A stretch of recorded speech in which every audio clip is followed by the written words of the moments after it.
Hey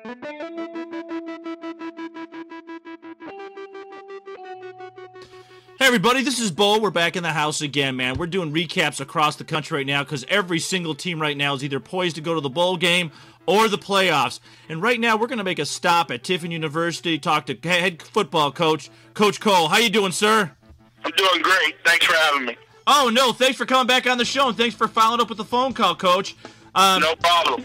You're in a great shape right now with a couple of games left on your schedule to throw some major hiccups for you. You got Hillsdale and then Central State, which has rebuilt their program, and Missouri Roll. I think Hillsdale is probably the biggest competitor out there right now in your schedule. Is that correct? Yeah, Hillsdale's really good. They're 6-2, close to the top in the GLIAC, and they've had a real tough schedule so far. They're a real good football team. Their quarterback's playing fantastic, and they're going to be a big challenge for us on Saturday. And when you pull away on that win, it's going to feel that much better because, I mean, you do have, Central Ohio's rebuilt their program, and the coach, I think it's Coach Ecker's down up there in Ohio. He's a great guy, and he's really trying to do good things out there, but they're still in rebuilding stage, and the Missouri Roll. So Hillsdale is definitely the big dog, and it's nice to have that right now at the schedule to get ready for the playoffs. Yeah, we've got to beat Hillsdale to even have a chance to get in the playoffs. The big thing for us is, we're playing against a GLIAC team, and we're going into the GLIAC next year, so a lot of people are going to judge us based on what happens with Hillsdale. And the big thing for us is we've got to, get a win against Hillsdale if at all possible, and then we've got 2 conference games left with Roll and Central State, and we want to be perfect in the conference and win the conference. So those are our big concerns right now, but our mindset's really right now all about Hillsdale. Yeah, right now we look at what I do is like to let's retrospect, look back at a couple games. You've had some tight games that you pulled through, and you have one tight game that you just missed out on. What did you learn from the loss that you had at Ohio Dominican, correct? Ohio Dominican, yeah, they're ranked 3rd in the country right now in NAI. They're playing great, and what we took away from that game is we can't spot people points.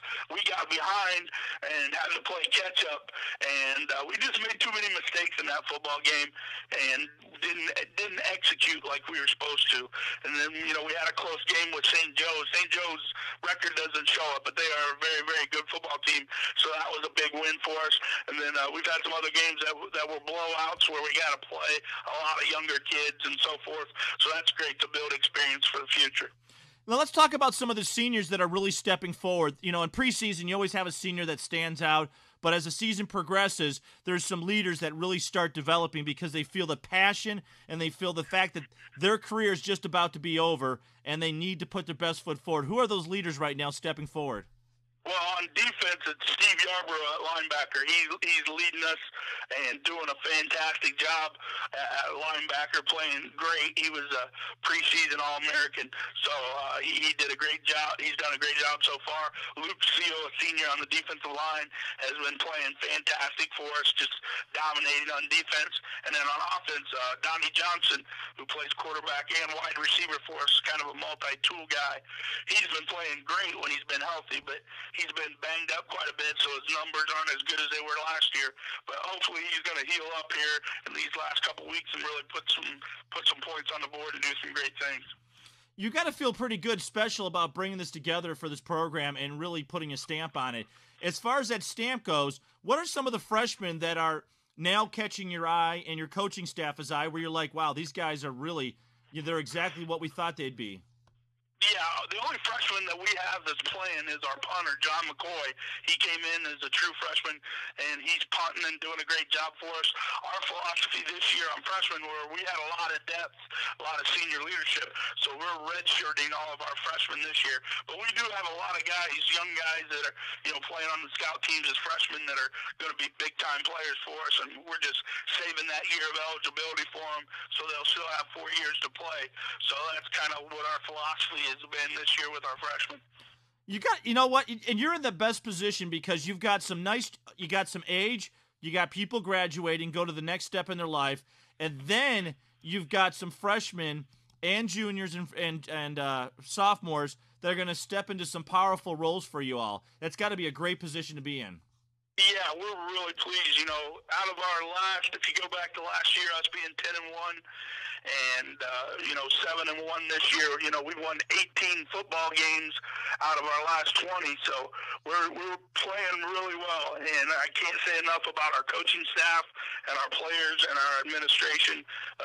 Everybody's done a great job. You know, since I've taken over this program 4 years now, we have a winning record, and we've been able to attract really good recruits and keep really good coaches. So we're real pleased with how things are going. We just got to keep it rolling. And right now, from what I understand, the framework and how things work out is that you can't have that loss coming up. And does that affect you, or are you pretty well seasoned where you don't allow that to even begin to be in the back of your mind? You just game plan. Yeah, we try to put it behind us. Hopefully, that loss won't affect us when it comes to the regional poll. Our big thing is we have to beat Hillsdale to have a chance to get in the playoffs.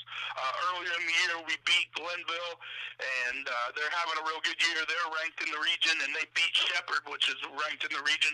So we've got some credibility there from that win.